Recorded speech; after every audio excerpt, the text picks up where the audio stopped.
Bugun men pensiyadagi yurtdoshlarimiz uchun juda muhim bo'lgan masalani tushuntirib beraman. 2026 yilda pensionerlar qaysi xizmatlar uchun to'lovdan ozod qilinadi? Kimlar bu imtiyozlardan foydalana oladi? Qaysi holatlarda esa to'lov baribir talab qilinishi mumkin? Bu ma'lumot har bir oilaga tegishli. Chunki deyarli har bir xonadonda ota-ona, bobo-buvi yoki yaqin qarindoshlar orasida pensioner bor. Agar bu qoidalarni bilmasangiz, ortiqcha pul to'lab qo'yishingiz, berilgan imtiyozdan foydalana olmasligingiz yoki hujjat topshirishda xatoga yo'l qo'yishingiz mumkin. Shuning uchun videoni oxirigacha ko'ring. Hoziroq kanalga obuna bo'ling va videoga like bosib qo'ying. Chunki men bu yerda oddiy tilda amaliy misollar bilan hammasini tushuntiraman. Men ko'p yillardan beri ijtimoiy to'lovlar, pensiya tizimi, kommunal xizmatlar va aholiga beriladigan imtiyozlar bo'yicha murojaatlarni kuzatib kelaman. Eng ko'p uchraydigan muammo shuki, pensionerlar o'zlariga berilgan yengilliklarni bilmaydi yoki bilsa ham qayerga murojaat qilishni, qanday hujjat ko'rsatishni, qaysi xizmat bepul, qaysi esa pullik qolishini aniq ajrata olmaydi. Avvallari ko'p xizmatlarda pensionerlar oddiy fuqarolar bilan bir xil tartibda to'lov qilgan. Masalan, ayrim ma'lumotnomalar olishda, davlat xizmatlari markazlariga murojaat qilishda, tibbiy ko'rikdan o'tishda, ayrim kommunal yoki ijtimoiy xizmatlardan foydalanishda pensionerning yoshi, daromadi, sog'lig'i yoki ijtimoiy holati yetarlicha inobatga olinmasdi. Natijada pensiyasi kichik bo'lgan odam ham hujjat uchun alohida, navbatdagi tekshiruv uchun alohida, uy-joy bilan bog'liq rasmiylashtirish uchun alohida, transport yoki sanatoriy yo'llanmasi masalasida yana alohida xarajat qilardi. Endi asosiy o'zgarish shundaki, 2026 yilda pensionerlar uchun ayrim xizmatlar bo'yicha to'lovlardan ozod etish, chegirmali tartibda xizmat ko'rsatish yoki davlat hisobidan qoplab berish mexanizmlari yanada aniqroq ishlashi kutiladi. Men buni shunday tushuntiraman.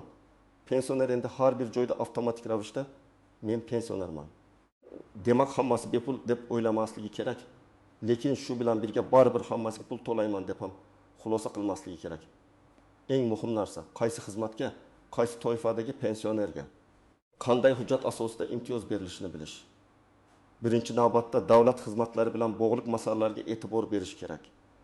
Ko'p pensionerlar kadastr, ma'lumotnoma, ro'yxatdan o'tish, yashash joyi, pensiya hujjatlari, nogironlik bilan bog'liq ma'lumotlar yoki ijtimoiy yordam arizalari uchun davlat xizmatlari markaziga boradi.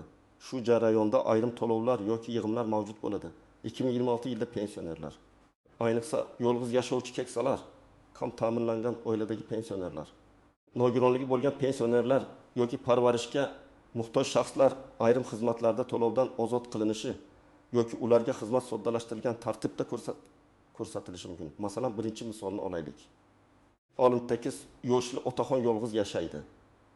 Pensiyasi 1 million 200 ming so'm atrofida, uyida farzandlari ro'yxatda turmaydi. Unga ijtimoiy yordam olish uchun daromad ma'lumotnomasi, yashash joyi haqida ma'lumot, oilaviy tarkibga oid hujjatlar kerak bo'ldi. Agar u har bir ma'lumotnomani alohida pullik tartibda olsa, jami 90 ming yoki 1 ming so'mgacha xarajat chiqishi mumkin. Pensioner uchun bu kichik summa emas.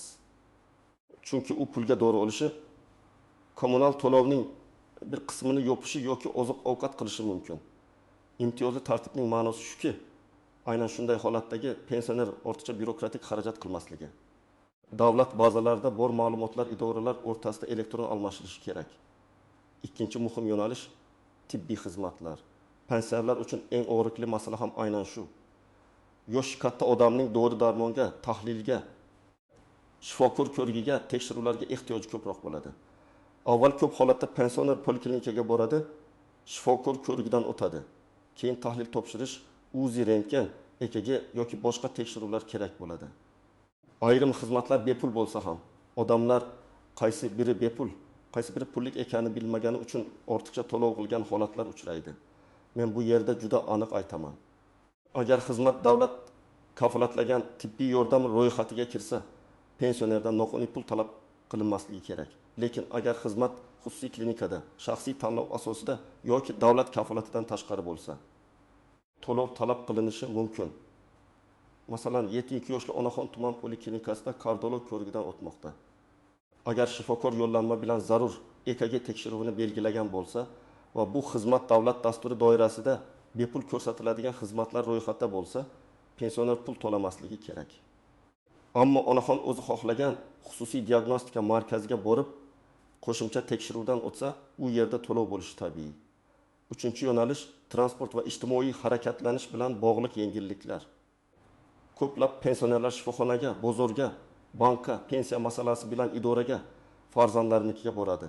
Transport xarajati oy davomida sezilarli bo'lishi mumkin. Misol uchun, bir pensioner haftasiga 3 marta tuman markaziga qatnasa, har safar borish kelish uchun 8 ming so'mdan sarflasa, oyga taxminan 96 ming so'm chiqadi. Agar pensiya 20 million so'm bo'lsa, bu deyarli bir haftalik oziq-ovqat puli degani. Shuning uchun ayrim hududlarda pensionerlar uchun jamoat transportida bepul yoki chegirmali yurish tartiblari bo'lishi mumkin. Lekin bu hamma joyda bir xil emas. Shahar, tuman, transport turi va mahalliy qarorlarga qarab farq qiladi. Shuning uchun men har bir pensionerga bitta maslahat beraman. Yashab turgan hududingizdagi hokimlik mahalla yoki transport boshqarmasidan aynan 2026 yil uchun amaldagi tartibni yozma yoki rasmiy manba orqali aniqlang. 4-chi yo'nalish kommunal xizmatlar bilan bog'liq masalalar. Bu mavzuda odamlar orasida eng ko'p tushunmovchilik bor. Ko'pchilik pensioner bo'lsa, gaz, svet, suv to'lamaydi deb o'ylaydi. Bu noto'g'ri umumlashtirish. Odatda kommunal xizmatlar to'liq avtomatik bepul bo'lib qolmaydi. Ayrim toifadagi pensionerlarga, masalan, yolg'iz keksalarga, kam ta'minlanganlarga, nogironligi bo'lganlarga, urush va mehnat fronti bilan bog'liq ayrim maqomga ega shaxslarga yoki ijtimoiy reyestrga kiritilgan oilalarga kompensatsiya, subsidiya yoki imtiyoz berilishi mumkin. Bu pul bevosita to'lovdan chegirilishi ham, alohida yordam sifatida berilishi ham mumkin. Masalan, pensioner opa oyga elektr uchun 20 ming so'm, gaz uchun 1 ming so'm, suv va chiqindi uchun 2 ming so'm to'laydi. Jami 3 ming so'm chiqadi. Agar uning pensiyasi 20 million 400 ming so'm bo'lsa, bu daromadining 4dan 1 qismiga yaqin.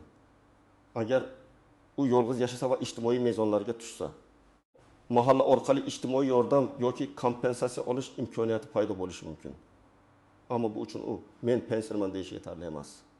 Uyda kimlar ro'yxatda turishi, ularning daromadi, haqiqiy yashash holati, kommunal qarzdorlik, hisoblagich ma'lumotlari kabi masalalar tekshiriladi. Men pensionerlarni 3 guruhga bo'lib tushuntiraman. Birinchi guruh yolg'iz yashovchi, daromadi past, sog'lig'i zaif, farzandlari bilan birga yashamaydigan yoki doimiy yordamga muhtoj pensionerlar. Mana shu guruh birinchi bo'lib imtiyozlarni tekshirish kerak. Chunki ular davlat tomonidan qo'llab-quvvatlanishi kerak bo'lgan asosiy toifaga kiradi. Agar siz shu guruhga kirsangiz, mahallaga, ijtimoiy xodimga, pensiya bo'limiga yoki davlat xizmatlari markaziga murojaat qilib, qaysi to'lovlardan ozod etilishingiz mumkinligini aniqlang. Ikkinchi guruh nogironligi bo'lgan pensionerlar. Bu yerda imtiyozlar odatiy yoshga doir pensiyadan ko'ra kengroq bo'lishi mumkin. Tibbiy xizmatlar, protez ortopediya vositalari, reabilitatsiya, sanatoriy yo'llanmalari, ayrim transport yengilliklari, uyda parvarish xizmatlari, dori darmon bilan ta'minlash kabi masalalarda alohida tartiblar bo'ladi. Lekin eng muhim shart nogironlik hujjatlari, tibbiy xulosa, elektron bazadagi ma'lumotlar to'g'ri bo'lishi kerak. Agar ma'lumot bazada ko'rinmasa, siz og'zaki aytganingiz bilan imtiyoz ishlamasligi mumkin. Uchinchi guruh farzandlari bilan yashaydigan, uyda daromad manbalari bor, lekin o'zi pensioner bo'lgan shaxslar. Bu toifa ham ayrim xizmatlarda yengillikka ega bo'lishi mumkin. Ammo kam ta'minlanganlik yoki kommunal kompensatsiya masalasida oilaning umumiy daromadi hisobga olinadi. Misol uchun, 70 yoshli otaxon o'g'li, kelin va 2 nabirasi bilan yashaydi. O'g'li doimiy ishda, kelin ham daromad topadi. Bunday holatda otaxonning o'zi pensioner bo'lsa ham, uy xo'jaligining umumiy daromadi yuqori deb topilsa, ayrim ijtimoiy yordamlar berilmasligi mumkin. Bu adolatsizlik emas, balki yordamni eng muhtojlarga yo'naltirish tamoyilidir. Birinchi holat, 16 yoshli ayol pensiyada eri vafot etgan, 2 xonali kvartirada yolg'iz yashaydi. Oyiga 20 million 370 ming so'm pensiya oladi. Har oy 2 ming so'm dori darmonga, 300 ming so'm kommunal xizmatlarga, 500 ming so'm oziq-ovqatga ketadi. Qolgan pul juda oz u tuman poliklinikasida tekshiruvdan o'tishi kerak, lekin ayrim tahlillar uchun pul so'rashgan. Bunday vaziyatda u birinchi bo'lib bosh shifokor o'rinbosariga yoki oilaviy shifokoriga murojaat qilib, xizmat davlat kafolatiga kiradimi yoki yo'qmi, yozma ravishda aniqlash kerak.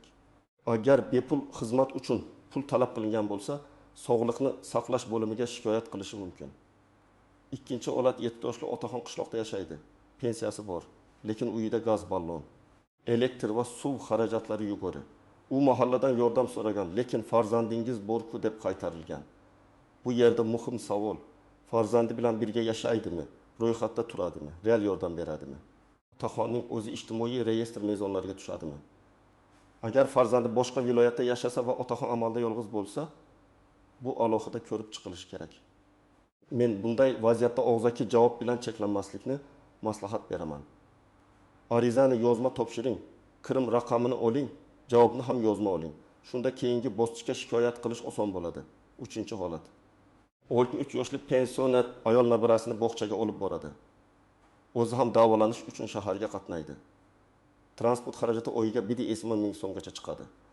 U pensionerlarga transport bepul ekan deb eshitgan.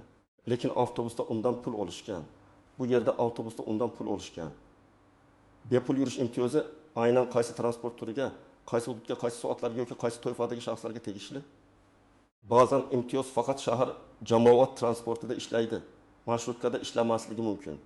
Ba'zan maxsus karta yoki guvohnoma talab qilinadi. Shuning uchun eshitgan gapga emas, rasmiy tartibga tayanish kerak. Eng birinchi nozik jihat, pensioner maqomi har doim ham avtomatik bepul xizmat degani emas. Bu juda muhim. Yoshga doir pensiya oluvchi shaxs, nogironlik pensiyasi oluvchi shaxs, o'quvchisini yo'qotganlik pensiyasi oluvchi shaxs va ijtimoiy nafaqa oluvchi shaxsning huquqlari bir-biridan farq qilishi mumkin. Shuning uchun siz qaysi maqomda ekaningizni aniq biling. Pensiya guvohnomasi, ID karta, tibbiy xulosa va boshqa hujjatlar bir-birini to'ldiradi. Ikkinchi nozik jihat, imtiyoz xizmatning o'ziga beriladi, hamma xarajatga emas. Masalan, davlat poliklinikasida shifokor ko'rigi bepul bo'lishi mumkin. Lekin dorixona tanlab, o'zingiz xohlagan dori vositasini sotib olsangiz, bu alohida xarajat. Yoki davlat xizmatlari markazida ayrim ma'lumotnoma bepul bo'lishi mumkin, lekin notarial tasdiq, tarjima, nusxa ko'paytirish, bank komissiyasi kabi qo'shimcha xizmatlar pullik bo'lib qolishi mumkin. 3-nozik jihat muddatlar. Ayrim imtiyozlar yil boshidan kuchga kiradi. Ayrimlari budjet tasdiqlangandan keyin, ayrimlari mahalliy qaror asosida keyinroq qo'llanadi. Shuning uchun 2026 yilning yanvar oyida bir xil tartib, mart yoki aprel oyida boshqa amaliyot bo'lishi mumkin. Men har doim aytaman, biror to'lovni amalga oshirishdan oldin men pensionerman, menga imtiyoz bormi deb so'rashdan uyalmang. Bu sizning haqqingiz. 4-nozik jihat, elektron bazadagi xatolar. Ba'zan pensionerning ma'lumoti tizimda noto'g'ri chiqadi. Yashash manzili eski, nogironlik muddati yangilanmagan, pasport ma'lumoti almashtirilmagan, telefon raqami biriktirilmagan, oila tarkibi noto'g'ri ko'rsatilgan. Shunday bo'lsa, siz imtiyozga haqli bo'lsangiz ham tizim sizni ko'rmasligi mumkin. Bunday holatda muammo xizmat ko'rsatuvchi xodimda emas, bazadagi ma'lumotda bo'ladi. Uni to'g'rilash kerak. 5-nozik jihat, qarzdorlik. Ayrim kommunal yoki ijtimoiy xizmatlarda imtiyoz olish uchun oldingi qarzdorlik masalasi ko'tarilishi mumkin. Masalan, hisoblagich ko'rsatkichlari o'z vaqtida topshirilmagan, eski qarz yig'ilib qolgan, uy egasi nom boshqa odamda shartnoma yangilanmagan bo'lishi mumkin. Pensioner menga imtiyoz berishsin deydi. Lekin tizimda uy hali vafot etgan turmush o'rtog'i nomida turadi. Bunday holatda avval hujjatlarni tartibga keltirish kerak bo'ladi. Endi men sizga aniq nima qilish kerakligi bosqichma-bosqich aytaman. Birinchi qadam, hujjatlaringizni tekshiring. Sizda ID karta yoki pasport, pensiya guvohnomasi yoki pensiya olishingizni tasdiqlovchi ma'lumot, agar bo'lsa, nogironlik hujjati, yashash manzili bo'yicha ma'lumot, kommunal shartnomalar, hisoblagich raqamlari, bank kartangiz va telefon raqamingiz tayyor bo'lsin. Ko'p muammo aynan hujjatlar tarqoq bo'lgani uchun paydo bo'ladi. Ikkinchi qadam, mahallaga boring. Mahalla raisi yoki ijtimoiy xodimdan siz qaysi ijtimoiy toifaga kirishingizni, ijtimoiy himoya yagona reyestriga kiritilish imkoniyati bor yo'qligini, yolg'iz keksalar ro'yxatida turasizmi yoki yo'qmi? Uyda parvarish xizmatlariga haqlimisiz? Kommunal yordam yoki boshqa kompensatsiya olishingiz mumkinmi? Shularni so'rang. Muhimi, og'zaki suhbat bilan cheklanib qolmang. Agar sizga rad javobi berilsa, sababini yozma so'rang. 3-qadam davlat xizmatlari markaziga yoki Maget.uz orqali tekshiruv qiling. Qaysi xizmatlarda pensionerlarga chegirma yoki to'lovdan ozod qilish borligini aniqlang. Agar internetdan foydalanishni bilmasangiz, farzandingiz, nabirangiz yoki qo'shningizdan yordam so'rang. Lekin shaxsiy ma'lumotlaringizni har kimga bermang. Parol, SMS kod, bank karta ma'lumotlarini begona odamga aytish mumkin emas. 4-qadam poliklinikada o'z huquqingizni biling. Shifokordan yo'llanma olayotganda bu tekshiruv davlat hisobidanmi yoki pullikmi deb aniq so'rang. Agar pullik desa, nima asosda pullik deb so'rang. Bu janjal qilish degani emas, bu huquqiy savol. Pensionerlar ko'pincha tortinadi. Mayli, shuncha yoshga kirib gap talashmay deydi.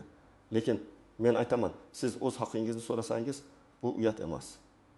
5-qadam kommunal xizmatlar bo'yicha shartnomalarni tekshiring. Elektr, gaz, suv chiqindi, issiqlik ta'minoti qaysi nomda rasmiylashtirilgan? Uy egasi kim? Hisoblagich ishlayaptimi? Qarzdorlik bormi? Agar uy sizning nomingizda bo'lmasa, lekin siz yashayotgan bo'lsangiz, imtiyoz olishda muammo chiqishi mumkin. Buni oldindan hal qiling. 6-qadam barcha murojaatlarni yozma qiling. Ariza yozganda oddiy shaxsda yozish mumkin. Men falonchi, yoshga doir pensionerman. 2026 yilda amaldagi tartibga ko'ra menga qaysi xizmatlar bo'yicha to'lovdan ozod qilish yoki imtiyoz berilishi mumkinligini tushuntirib berishingizni so'rayman. Keyin sana imzo telefon raqamingizni yozasiz. Ariza nusxasini o'zingizda saqlang. Agar elektron yuborsangiz, tasdiq xabarini saqlab qo'ying. 7-qadam to'lov qilgan bo'lsangiz, chekni saqlang. Ko'p odamlar chekni tashlab yuboradi. Keyin mendan pul olishdi deydi. Lekin isbot yo'q. Agar bepul bo'lishi kerak bo'lgan xizmat uchun pul to'lagan bo'lsangiz, cheksiz qaytarib olish qiyin bo'ladi. Chek, kvitansiya, shartnoma, SMS xabar, bank ilovasi skrinshoti, bularning hammasi dalil bo'la oladi. 8-qadam shubhali vositachilardan ehtiyot bo'ling. Men sizga bepul xizmat chiqarib beraman, pensiyangizni oshirib beraman, kommunal qarzingizni o'chirib beraman deb pul so'raydigan odamlar bo'lishi mumkin. Rasmiy xizmat uchun rasmiy idoraga murojaat qiling. Hech qachon oldindan naqd pul bermang. Ayniqsa pensionerlarning ishonuvchanligidan foydalanadigan firibgarlar ko'payib ketgan. Men alohida ta'kidlayman. 80 yoshdan oshgan keksalar, doimiy parvarishga muhtoj pensionerlar, nogironligi bo'lgan shaxslar, yolg'iz yashovchi ayollar, o'quvchisini yo'qotgan pensionerlar, chekka qishloqlarda yashovchi keksalar eng avvalo tekshirilishi kerak bo'lgan toifalardir. Chunki ular ko'pincha idora yurishga qiynaladi. Internetdan foydalana olmaydi. Huquqini talab qilishga uyaladi. Agar sizning mahallangizda shunday odam bo'lsa, unga yordam bering. Bir dona arizani yozib berish, telefon qilib ma'lumot olish, hujjatlarni tartibga solish katta yordam. Masalan, Taygmas 2 yoshli buvingiz tuman markaziga bora olmaydi. Unga o'zingiz boring deyish oson, lekin amalda bu juda qiyin. Siz uning nomidan qonuniy vakil sifatida yoki ishonchnoma asosida ayrim masalalarni hal qilishingiz mumkin. Ba'zi xizmatlarda esa ijtimoiy xodim uyga kelib ko'maklashish kerak bo'ladi. Buni mahalladan so'rash kerak. Ya'ni bir muhim masala pensiya miqdori kichik bo'lsa ham. Odam o'zini baribir menga hech narsa berishmaydi deb chetga tortmasin. Ko'p hollarda yordam so'ramagan odam tizimda muhtoj sifatida ko'rinmaydi. Davlat organlari hamma xonadonning ichki ahvolini avtomatik bilmaydi. Siz murojaat qilmasangiz, sizning real holatingiz e'tibordan chetda qolishi mumkin. Birinchi noto'g'ri tushuncha, pensioner bo'lsam hamma xizmat bepul. Yo'q, hamma xizmat emas. Faqat qonun, qaror yoki mahalliy tartibda belgilangan xizmatlar. Ikkinchi noto'g'ri tushuncha, menga bir marta rad javobi berishdi, demak tamom. Yo'q, rad javobining sababi bo'ladi. Hujjat yetishmagan bo'lishi mumkin. Bazada xato bo'lishi mumkin. Siz noto'g'ri idoraga murojaat qilgan bo'lishingiz mumkin. 3-noto'g'ri tushuncha, imtiyoz olish uchun tanish kerak. Yo'q, to'g'ri hujjat, to'g'ri ariza va rasmiy murojaat kerak. Tanish orqali ish bitirish keyinchalik sizga muammo tug'dirishi ham mumkin. 4-noto'g'ri tushuncha, agar farzandim bo'lsa, menga hech qanday yordam berilmaydi. Bu ham har doim to'g'ri emas. Farzandning borligi, uning qayerda yashashi, real yordam berishi, daromadi va sizning holatingiz alohida baholanadi. 5-noto'g'ri tushuncha, men eski guvohnoma bilan yuraversam bo'ladi. Agar hujjatdagi ma'lumot eskirgan bo'lsa, tizimda muammo chiqadi. telefon raqamingiz, yashash manzilingiz, pasport ma'lumotingiz, bank kartangiz yangilangan bo'lishi kerak. Men bugun sizga 2026 yilda pensionerlar uchun to'lovlardan ozod qilish va imtiyozli xizmatlar masalasida eng muhim jihatlarni tushuntirdim. Asosiy fikr shuki, pensionerlar ayrim davlat, tibbiy, ijtimoiy, transport va kommunal yo'nalishlarda yengilliklarga ega bo'lishi mumkin, lekin bu har doim ham avtomatik ishlamaydi. Kim ekaningiz, qaysi maqomga egaligingiz, qayerda yashashingiz, hujjatlaringiz to'g'riligi va murojaatni qanday qilishingiz juda katta ahamiyatga ega. Men sizdan iltimos qilaman. Bu ma'lumotni faqat o'zingiz uchun saqlab qolmang. Oilangizdagi pensionerlarga, qo'shnilaringizga, mahallangizdagi yolg'iz keksalarga tushuntiring. Balki bir odam ortiqcha to'lovdan qutular, bir onaxon bepul tibbiy xizmatdan foydalanar, bir otaxon kommunal yordam olishga ulgurib qolar. Agar siz pensioner bo'lsangiz yoki oilangizda pensioner bo'lsa, izohlarda yozing. Qaysi xizmatlar uchun sizdan to'lov so'rashgan? Qaysi imtiyozdan foydalangansiz? Qaysi masalada qiynalyapsiz? Men keyingi videolarda eng ko'p berilgan savollarga alohida javob beraman. Videoga like bosing, kanalga obuna bo'ling va bildirishnomani yoqib qo'ying.